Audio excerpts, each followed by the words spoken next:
अहिल्यानगर जिल्ह्यातील आंबेडकरवादी चळवळीमध्ये ज्येष्ठ नेते अशोक गायकवाड यांचं आज निधन झालं। त्यांच्या निधनामुळे आंबेडकरीवादी चळवळ, रिपब्लिकन पक्ष आणि सामाजिक क्षेत्रात हळहळ व्यक्त केली जाते।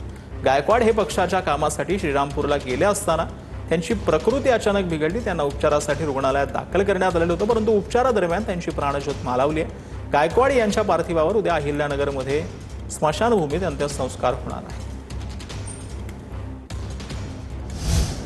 तर पुणे पोलिसांना राज्य मानवाधिकार आयोगाची नोटीस पाहायला मिळते। 20 वर्षीय तरुणाची हात बांधून धिंड काढल्याप्रकरणी कारवाईची मागणी होते। पुणे पोलीस आयुक्त, मुख्य सचिवांसह 11 पोलीस अधिकाऱ्यांच्या नोटिसा देण्यात आल्या। लक्ष्मीनगर पोलीस ठाण्याच्या हद्दीतील घटनेची आयोगाने दखल घेतली। तरुणाचे हात दोरीने बांधून सार्वजनिक रस्त्यावरून फिरवल्याचा आरोप आहे।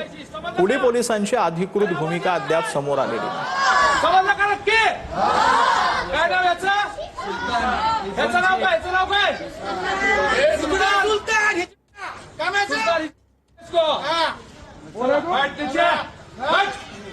बोल सॉरी, बोल सबको सॉरी, जोर से सॉरी। कौन है तू कौन है सर? मैं ठीक है, चला घेऊ।